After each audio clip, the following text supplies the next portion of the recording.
Hello, I'm Dr. Hassan Tohid once again with an amazing topic as usual. How to write a book in 2022.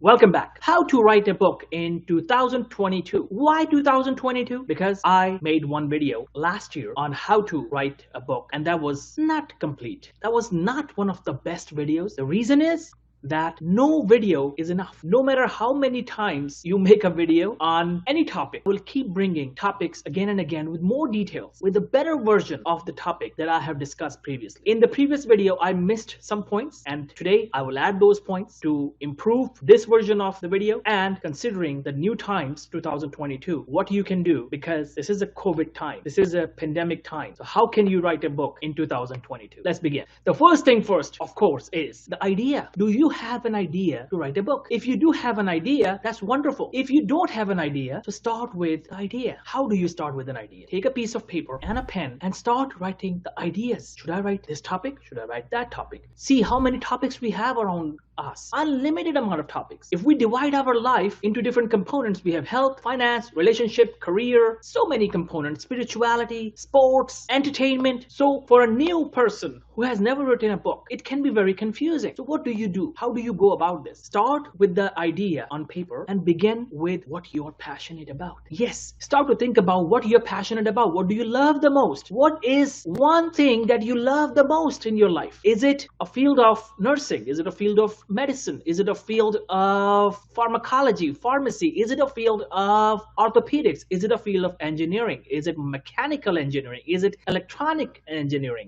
Is it biomedical engineering? What exactly are you passionate about? Is it sports? Is it clothing? Is it language? What exactly are you passionate about? You need to think about it. And who will tell you what you're passionate about? Only you can tell this in more detail than anyone else, that who you are, what you're passionate about. If you still cannot find the answer, I know it can be very difficult when you haven't identified yourself. So talk to people who know you, people who have spent a lot of time with you. Ask them, ask them something like this. Hey, what do you feel I often talk about? What do you feel is my passion? What do you feel I often communicate about? Have you seen me taking more interest in sports or music? What exactly have you noticed? And you may get some ideas, some hints. That's how you identify your passion.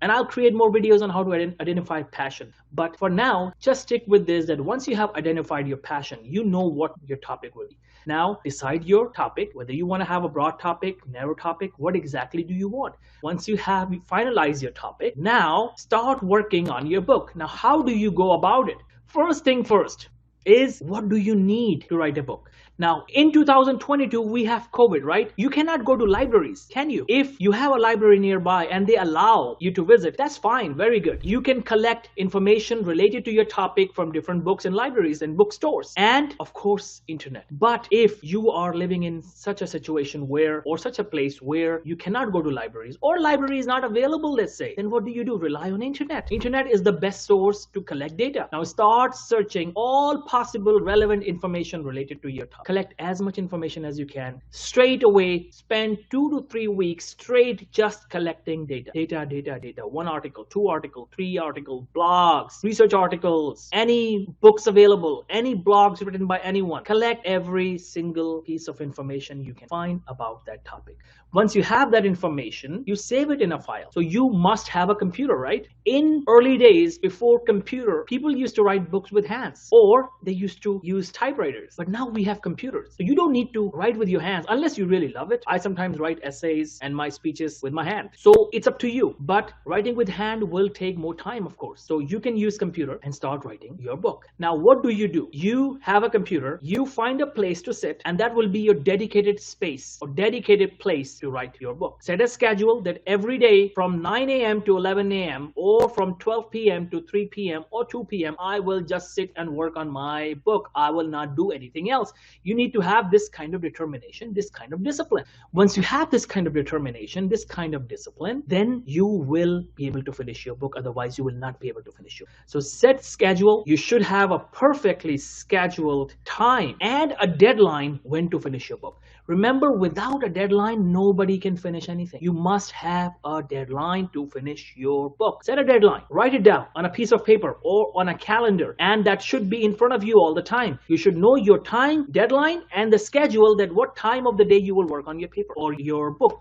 Now, the next thing is that where do you sit? You sit on an erect desk, like a dining table or an office table. Don't try to write while laying on a sofa or a couch or bed. Don't do that. Otherwise, you will get tired. You will get sleepy. Bed and sofas are there to relax, but office desks and dining tables are designed to make you active. They are not designed to make you relax. That's why it's important to sit in an erect position. So these are important things you need to have. And finish distractions. During those 2-3 hours when you are writing your book, just put yourself on away. Put all the distractions away. And you should not be talking to anyone. Do you have a quiet place at your home? If you have it, that's wonderful. If you don't, then try to find a place. Maybe go in the backyard. Maybe go in the front yard. Maybe go in the balcony. Wherever you can. Or if you don't have that facility, then just lock yourself in your room for those 2-3 hours and use earplugs so that you are not bothered by the noise and people talking in your home. So these are some suggestions that I'm giving to you based on my experience of teaching thousands of students. Now, once you have a plan that where I will sit, what time, how, what position, what body position, and you have your data collected already because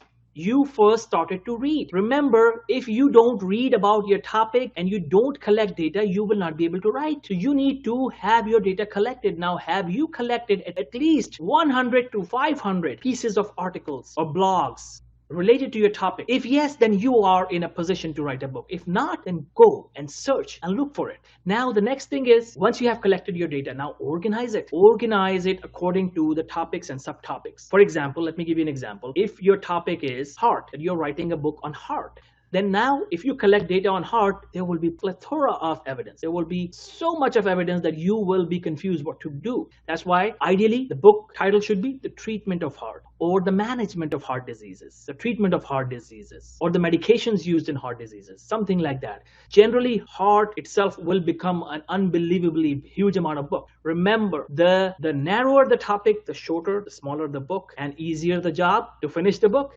Not exactly, because you will have tough time finding data. But if you have a very broad topic, you will never be able to finish it. There will be humongous amount of data. So that's why remain in the middle, like the pathophysiology of heart diseases. Now, this is logical. But if you say problem faced by people, this is a huge topic. But if you say problems faced by people in pandemic, since 2019 COVID came, now you have a logical topic. So just use common sense and try different approaches. If you feel that your topic is still broad, narrow it down. So you will learn this with trials and errors. You will learn this with trials and errors. That's why it's very important to start. Most people don't even start. If you start and you start collecting data, sooner or later you will understand if your topic is broad or narrow, or your topic is the perfect size topic.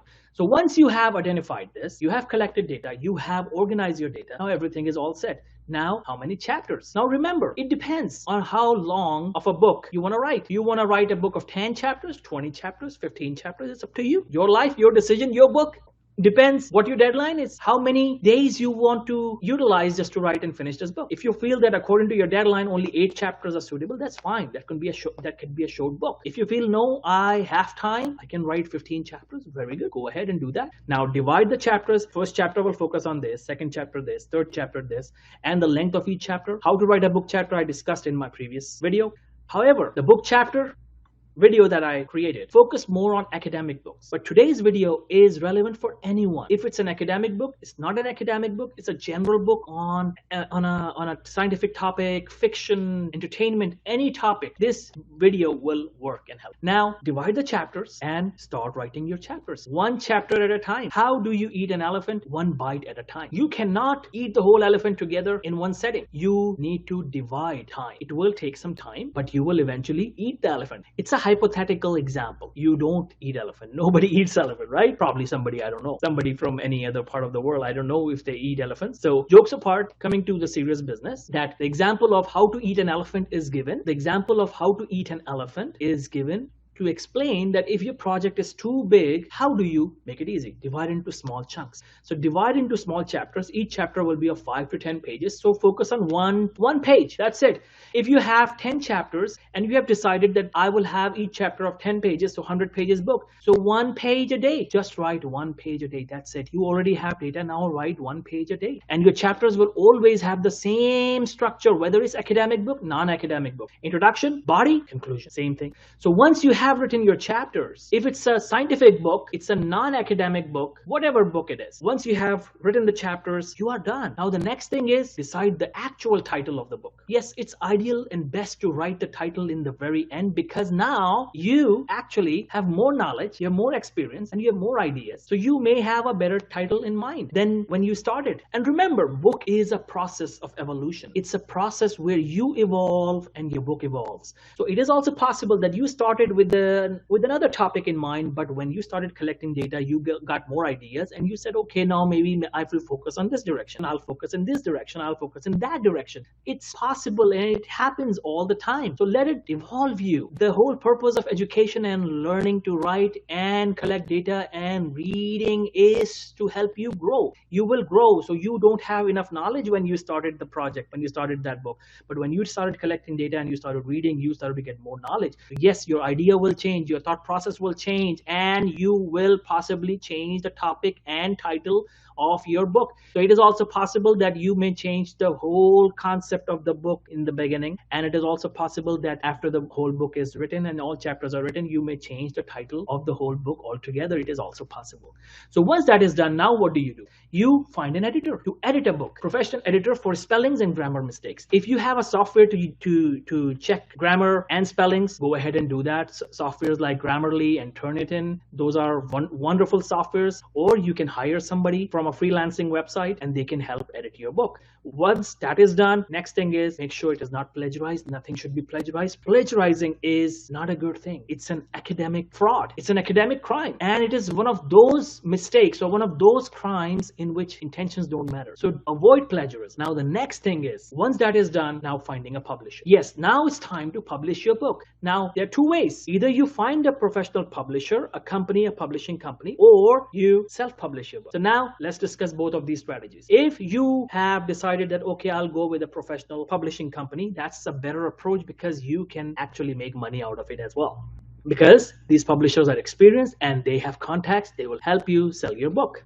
Now, once you have found the publisher, contact them. Now, once you contact the publisher, send a cover letter and a request that this is my book. I want to publish this book. Would you please tell me if you would publish this book? If they like the idea, they will say yes. If they don't like the idea, what do? Remember, whenever somebody says no to you, you say next. Whenever somebody says no to you, you say next and move to the next publisher until you get a yes. Let me tell you a true story of Jack Canfield, one of the most famous authors, and his famous book, A Chicken Soup for the Soul. When he wrote that book, which is one of the all-time bestseller books, when he wrote that book, he approached a publisher. The publisher said no. Another publisher said no. Another publisher, he said no. Another publisher, he said no. Guess how many publishers rejected him? I remember the figure that Jack Canfield mentioned. It was 144. 144 publishers rejected his book, or maybe 143, and the 144th one was the one who accepted his book. So he did not get discouraged